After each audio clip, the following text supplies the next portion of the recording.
क्या अभी तक आपकी हिस्ट्री की लॉन्ग क्वेश्चन की तैयारी अच्छे से नहीं हुई है? बस 1 मिनट की वीडियो को अच्छे से ध्यान से देखिए, आपकी तैयारी लाजवाब हो जाएगी। तो सबसे पहला आपका हड़प्पा सभ्यता, चाहे तो यहाँ का नगर नियोजन के बारे में पूछा जाएगा, या फिर पूछा जाएगा हड़प्पा सभ्यता की सामाजिक और धार्मिक स्थिति क्या है, या फिर पूछा जाएगा हड़प्पा सभ्यता के पतन के बारे में। राजा, किसान और नगर, यहाँ से चाहे तो क्वेश्चन आएगा मौर्यकाल। मौर्यकाल में चंद्रगुप्त मौर्य की उपलब्धि के बारे में या जीवनी के बारे में, और अशोक की धम्म नीति के बारे में, या फिर अशोक का अभिलेख के बारे में।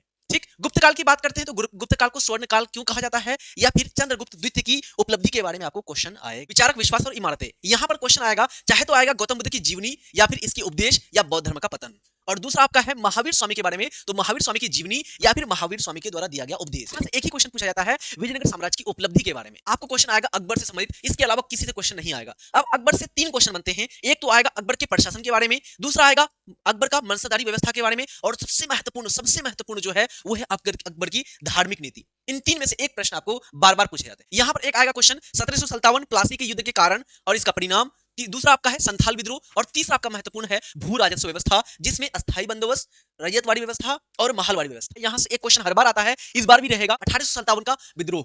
1857 का विद्रोह का एक तो है भाई शुरू होने का कारण क्या था, इसकी असफलता का कारण क्या था, इसका स्वरूप कैसा था, और इसके प्रभाव क्या हुए। बस इन 4 में से एक क्वेश्चन आपको हर बार पूछे जाते हैं। यहां से प्रश्न आएंगे गांधी जी का योगदान क्या है भारत की आजादी में। अगला और इसमें टॉपिक बनता है गांधी जी का राष्ट्रीय आंदोलन। इन 3 में से एक आंदोलन आपको हर बार पूछे जाते हैं, चाहे तो असहयोग पूछेगा, नहीं तो सविनय अवज्ञा पूछेगा, या फिर भारत छोड़ो पूछा। इसमें प्यारे बच्चों आपका एक आएगा क्वेश्चन संविधान से, तो संविधान की विशेषता के बारे में पूछा जाएगा कि भारतीय संविधान की क्या विशेषता है, या फिर पूछा जाएगा कि भीमराव अंबेडकर साहब का भारत के संविधान के निर्माण में क्या उसका योगदान है। और क्वेश्चन आएगा कि भारत के विभाजन के कौन कौन से कारण हैं, भारत का विभाजन क्यों हुआ, इसके उत्तरदायी कारणों का उल्लेख कीजिए। तो ये सभी महत्वपूर्ण टॉपिक्स हैं। अगर इसको अच्छे से कर लेते हैं तो आपका दीर्घ उत्तरीय प्रश्न का सॉल्यूशन हो गया। इससे बाहर कोई क्वेश्चन आपको नहीं आने वाला है।